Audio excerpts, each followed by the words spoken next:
those who are thinking about going back getting a college degree with a lot of work experience versus those who have a college degree and a lot of work experiences, but they are affected by the most recent layoff. What is next?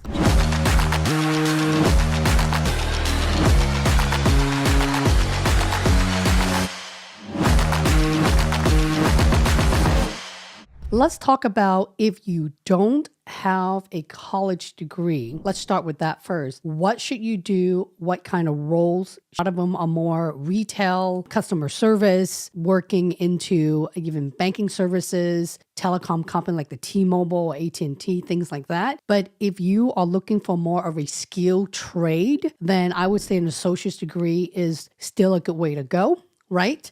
Of course, if you don't have the money, you've been affected by the layoff, should you spend money into going back to school? So that is something that I can't advise you because I don't know if you guys follow the news. I believe it was last week where you have to pay back your student loan within 6 months after you graduated. So I can't say once you get your associate's degree and you're going to have a job, but a lot of them do, depending on where you're located at, your market, as well as the role. Off the bat is, I know it's not relevant to all of you, but it's going to be relevant to somebody. Nursing, for example. In the medical field, it is extremely hot. It's hot since COVID. It's hot since the recession. Yes, indeed, we are in a recession. It is on fire. So medical and healthcare will always be the thing because we're human and we get sick. So that is a great way to get in. Even with your nursing degree, it only takes 2 years. And during that time, you get internship. With internship, you also get a paycheck, right? It's almost a guarantee that you will end up working for that employer, whatever hospital that is. So that is the first thing that comes out of my mind. Some of the other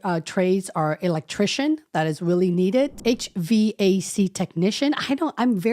When I was doing my research, I was actually really shocked how much they get paid. I think the medium, it's anywhere between closer to 6-figure. Yeah, you could definitely make a lot of money. Mechanic, automotive, that is.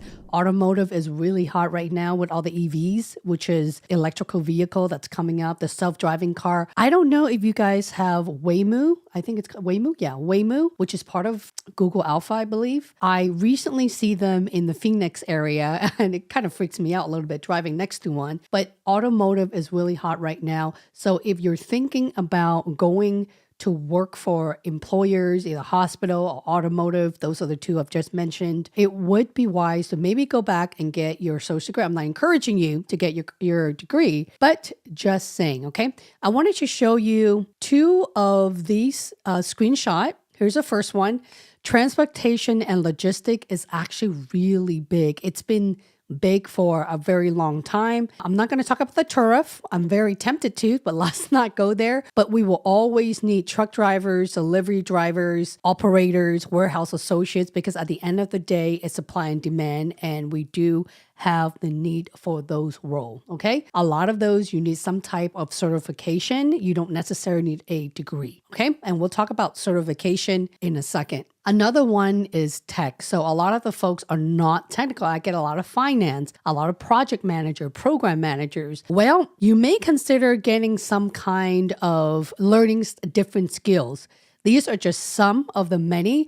I myself, I'm actually, believe it or not, guys, I am CompTIA A+ certified, and I have my CCNA certification back in the long time younger days when I have my Cisco networking associate's degree. Ironically, I became a recruiter after I got my associate's degree, right? I went back and got my bachelor's degree in business management, still, again, in recruiting, okay? For a lot of you guys who are really feeling stuck and don't know what to do and wanted to learn a new skill, an associate's degree doesn't require that much time, at least, to me. You just have to make time. Okay, you just got to make time to learn different skills and always be learning something to go along with the flow of what the market is. Say that you have your the fancy bachelor's degree or master's degree or PhD. Yes, indeed. There are the other half of those folks who are very seasoned to executive level, who's been affected by the organization. They've been there for 18 years. I've heard 25 years. For a few of them, I've told them to just flat out, have you thought about retirement? Because it doesn't really sound like you want to work for another employer. It also doesn't sound like you're financially struggling. If that is you, then I would recommend you see a financial advisor and save yourself the stress and the heartache. Maybe it's not worth it for you. If you wanted to support our work, you can always click join to support our work. By doing so, you're really helping us contribute to our video editors and all the gears that you're seeing in the background going back to the community. Relationship-driven approach. If you don't know and don't have a solid relationship, not, hey, by the way, we cross paths with each other when we used to work at Amazon. No, I'm not talking about that. I'm talking about, John Doe, you and I worked in ABC Project before. I really enjoy my time with you. I'm back in the market right now. I was wondering if we can jump in a quick chat to learn more about the company that you're working for. I do see a job opening if there's any way for us to connect. Something brief, short, quick, to the point. A lot of companies are not open to spend money into hiring for the specific role. Therefore, they'll hire one body to do 3 different jobs. That's very common right now. So leverage your network intensively, guys, intensively. Okay? You have to think about your former colleagues, former peers, cross-functional teams, manager you used to report to. I know not all managers are the one that you would want to reconnect.